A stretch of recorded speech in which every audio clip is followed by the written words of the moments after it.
ako'y magtatanim. Ganito, ay! Gawin tong dry mint. Dito naman tayo, last na to. Mahal na ng gulay ngayon. So, eto, mainit. Oh. Uwi na tayo. Ito lang naman yung kailangan ko. Halimbawa, mag-set kami ng rules. Magtatanong kasi siya kung bakit.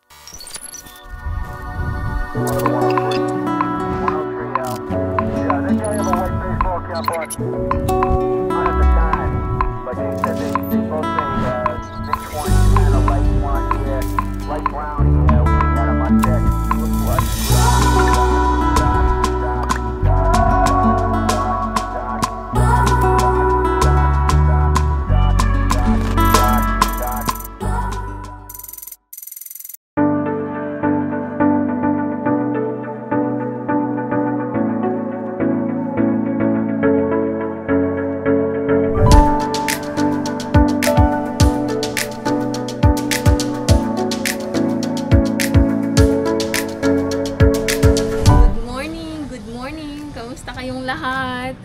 Time check muna tayo. Time check 8:12 ng umaga. So, as you can see, nandito ako ngayon sa aming bari dahil unang-una ako'y magtatanim.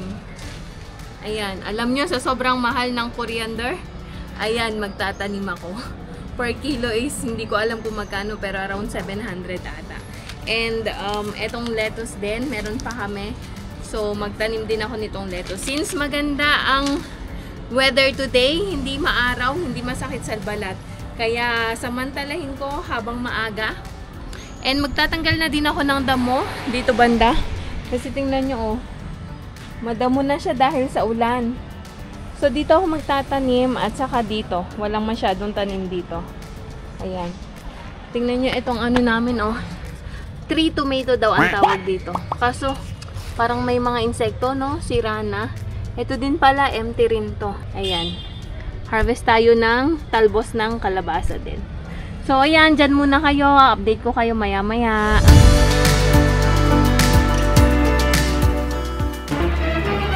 Oh, no! Ay!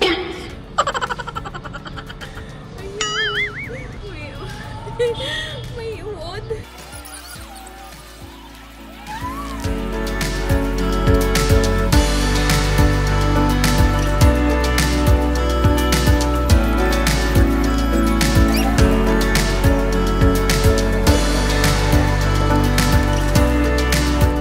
Ayan, ganito ang buto ng coriander seed. Actually, meron din kami nito yung ginagrind ko. So, ayan.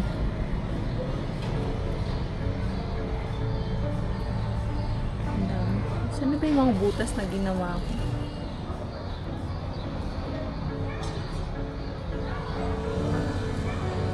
Ano yung butas na ginawa ko ba?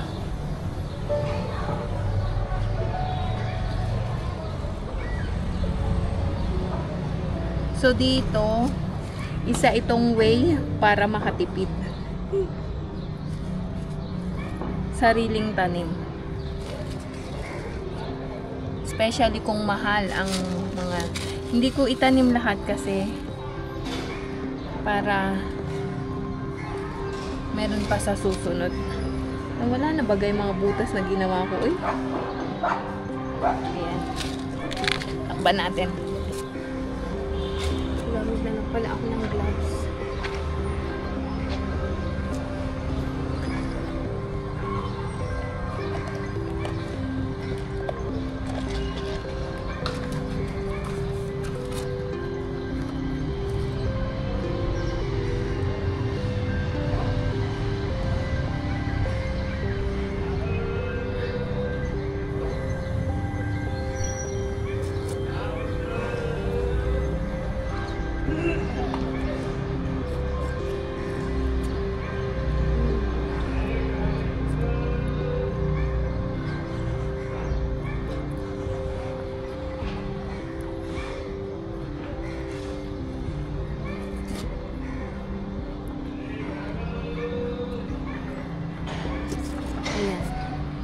Covered na siya. Diligan natin ng unti.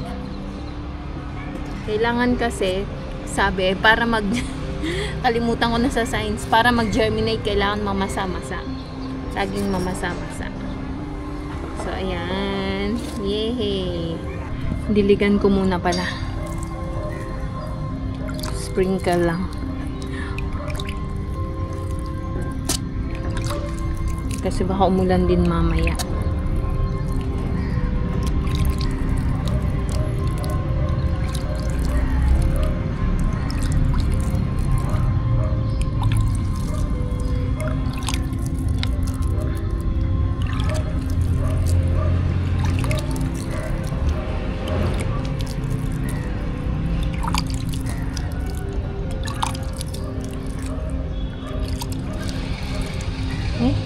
May lumabas. Yun, oh.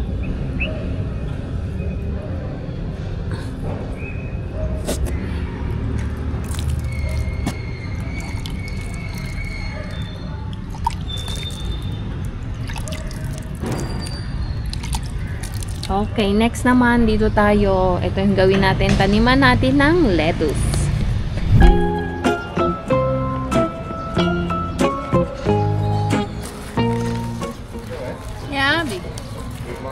Good morning. A very, very good morning.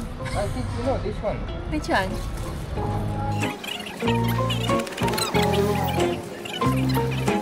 Baby, what is this? Ginger. Ginger? Ay, may ginger pala dito.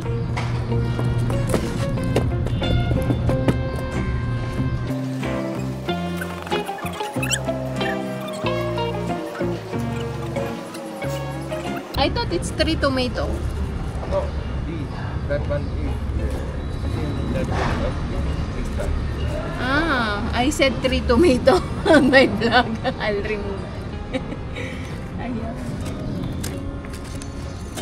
I think it will not give fruits anymore, this tomato. Pumpkin also we can remove that. I'll remove na. Oo But nga. then it's small, but I think it will, because it's dying here. Yeah. But there's flower, no?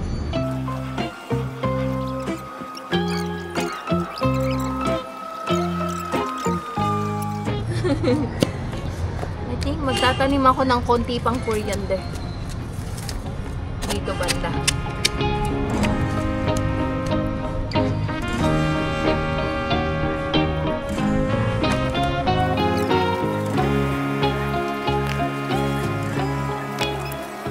Nga pala, di ba ito, na-vlog ko to nung binili ko, 50 rupees lang, mura, compared sa, ano?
So, dito ko na lang itanim ang lettuce and tanggalin ko na tong mga to.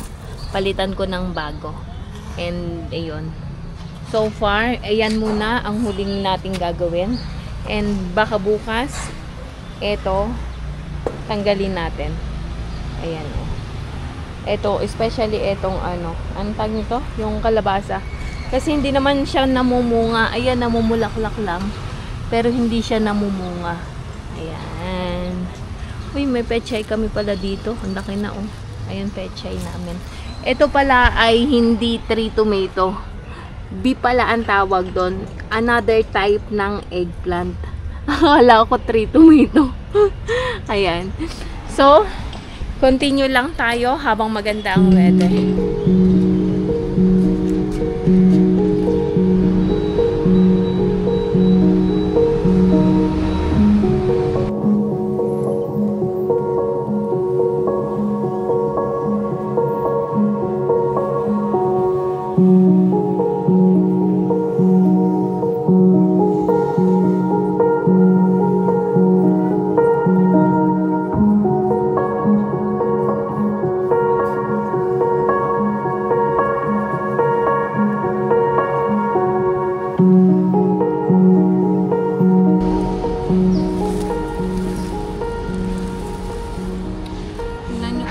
dami nitong ano namin. Ano yun eh?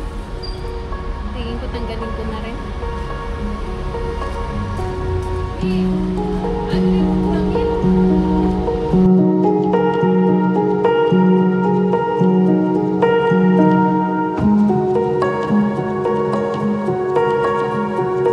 Okay, may ako na lang ulit i-continue. So, plano kong gawin tong dry mint. Di ba meron tayong mga ano. So, itong mga ito, di ba ang dami naming mint. So, i-dry ko na lang pala siya. Para at least useful pa din. Just in case na kailangan meron. So, baba muna tayo at ako ay... No oras na ba? May schedule ako eh. Hanggang ano lang ako dito.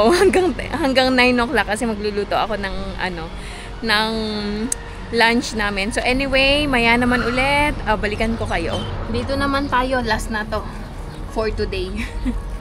Ganda ng ponsensya namin, no? Kung natatandaan nyo, tinanim to. Siguro ano lang, few months before. Ang galing tumubo, no? Ay, pag Pasko, by December, mamumula na siya. Mamumulaklak. So, ayan. Tanim lang tayo ng lettuce. And then, favorite kasi ni Champ ang burger. Alam nyo ba, yung burger niya kahit itlog lang, tapos lettuce, tomato, solve na siya doon.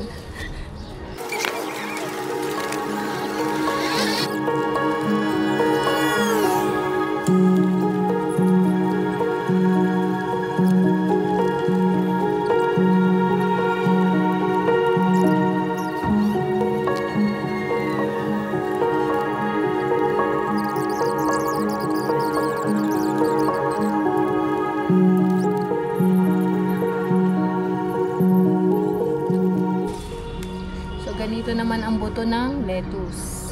Ayan.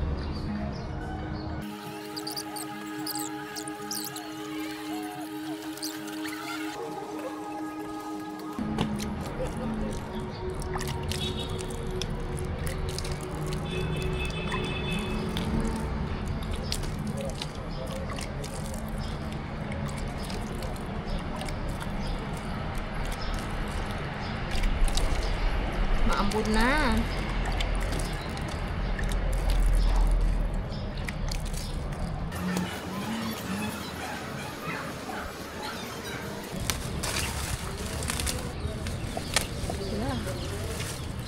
Hirap tanggapin.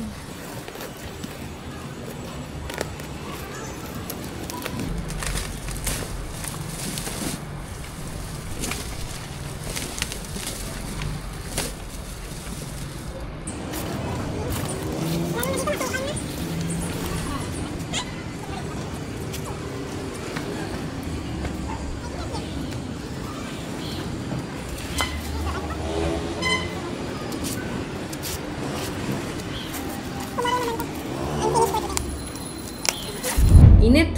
Galing ako sa labas. Hindi ko na kayo sinama. Namili lang naman ako ng gulay. Mahal na ng gulay ngayon. Medyo mahal. And then, nakabili ako nitong ano. Ayan. So, total na nabayaran ko is 250. Ang nabili ko ay itong coriander. Hindi ko alam. Siguro 50 dirham. 50 rupees. And then, itong mga kamatis, 1 kilo, 60. 210. Tapos, namili ako nitong onion spring. Kasi, iyan ang ulam namin today, gulay. 20 ata ito, onion spring. Ito ang mahal eh. Tapos, ito lang, carrots. Tapos, ito, kalabasa. Yun lang, 250 na. Amazing. Mahal itong carrots siguro. Kasi ito ay kalahating kilo. So, kung ito 110, plus ito ay 50 rupees, 160. Plus ito ay 20 rupees, 180. So, nagbayad ako ng 250. So, ito ay 70 rupees, 250. Ayun. 1, 2, 3, 4, 5. 5 klase lang ng veg. Magluto muna ako. Diyan muna kayo. Namili din pala ako nitong bujia, 70 rupees. Ayan. Ayan, bujia ang tawag dito, puff rice. Ito yung nilalagay namin sa chat pate, and ito yung breakfast, bini-breakfast ni Santosh. Yung beaten rice at saka ito.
Ilipat ko, medyo maliit, madami. Lipat ko na nilagyan. Paminta. Garlic powder. Itlog. Flour. Besan flour. Minced chickpeas flour. Haluin.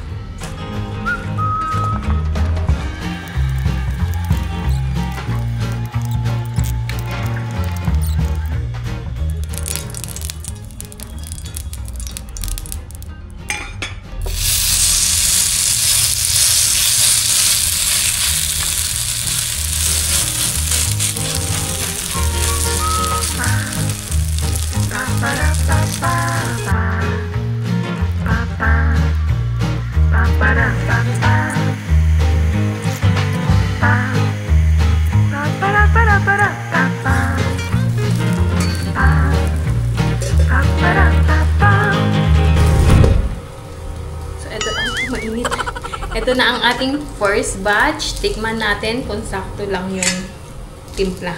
Mainit. Ang bango. Matabang. Parang sakto lang. Sarap.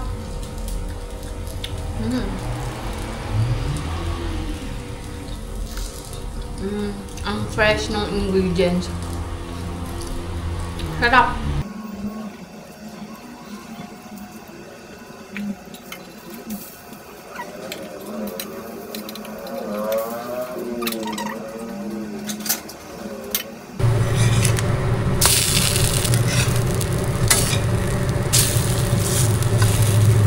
Magandang hapon. Hapon pa, magandang hapon. So, time check 5:30 ng hapon. And saan ako pupunta? May project si Champ. So, kailangan niya. Wait lang, medyo maingay. Pero tingin ko dinig nyo ako. So, may project si Champ and kailangan niya ng newspaper. Kaya, bibilihan ko siya ng newspaper. Sumabay ako kay Santosh.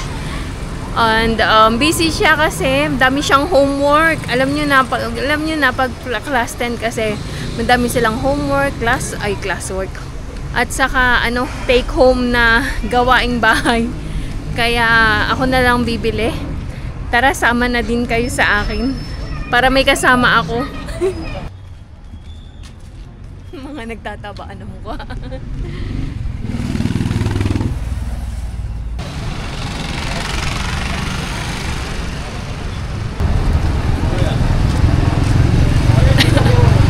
So, andito na kami sa Nilo Poolside.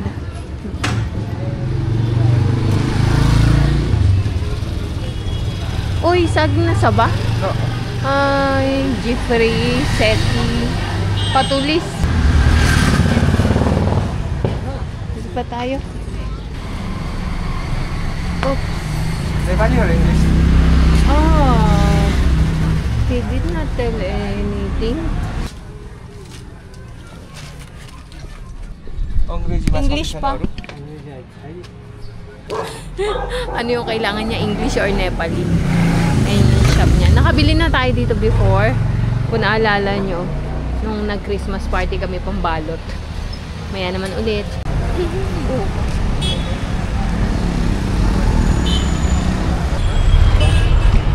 Okay ba? Wait.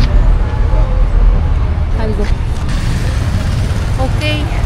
Uwi na tayo. Ito lang naman yung kailangan ko. So actually, plano kong mamili ng saging sana. Kaso, wala pang hinog. Puro green ang nakita ko nakasabit. Kaya, abang na lang ako bukas dun sa binilan ko ulit. Kasi doon, maganda yung saging. At saka malalaki ba. Uwi na tayo. Luto naman ang dinner. Okay, ayan. Tapos, katatapos ko lang magluto. Wala namang masyadong yung favorite lang nilang dalawang mag-ama. Yung dal fry at saka roti. Pagka kasi dal fry, kailangan roti ang match nun. Kasi perfectly match siya, masarap. Anyway, ayun lang niluto ko and maya kakain din kami. So, si Champ, ayan, nanonood. Katatapos niya lang din sa kanyang homework. So, bali, siya anong tawag nito? Pagka weekdays, means Saturday yung wala silang school, no? So, from Friday to, Saturday, no? Sunday to Friday, wala siyang mobile. Bale, TV lang siya after ng homework. After nun, Friday night, binibigyan namin siya ng mobile. And then, balik niya din ng Saturday. Pero, pagdating ng exam week, parating na yung exam week nila, no? Totally, wala siyang mobile, wala siyang TV pagka exam week. So, ganun ang aming, sa kanya rules. Kasi minsan, halimbawa, mag-set kami ng rules. Magtatanong kasi siya kung bakit. So, ina-explain namin bakit kailangan yung mga gantong rules. Halimbawa, sabi ko sa kanya, yesterday, wala munang futsal every Saturday kasi nagpo-futsal siya. So, sabi ko sa kanya, this time, wala munang futsal kasi second term na. So, magtatanong siya, bakit walang futsal? Ganon. So, kailangan, pag nagbigay kami ng rules, dapat may paliwanag doon. Ganon. So, pinapaliwanag naman namin sa kanya since malapit na yung SEE. Kaya, concentrate muna kasi kailangan niyang maipasa yon. And ang request ng kanyang badge, lolo, ay, distinction. So, what it means by distinction? It means like highest. Highest. Highest means what's the 4? Good lang. So, ganun pala yun. Pag distinction, 4 pala ang expected ng kanyang lolo, ng kanyang budget. Anyway, ayun. So, lagi namin in-explain sa kanya, nandito lang kami, guidance, hindi kami pwedeng sumagot sa mga exam. Kaya, ayun, nakikita naman namin ang kanyang hard work. So, ayun, wala na tayong ganap today. I-close ko na po ang video na ito. Maraming salamat muli sa pagsama nyo sa akin sa araw na ito. Maraming salamat sa bawat comment nyo po, like and shares ng aming mga videos. Maraming salamat po. Sa mga bago po sa aming channel, welcome po to SL Family. At sa mga hindi pa po nakasubscribe, baka naman pwede pong pakiclick ang subscribe button below at ang notifications bell na din para updated kayo sa aming mga bagong videos. So hanggang dito na lang po muna. See you tomorrow. Good night everyone. Bye-bye. God bless.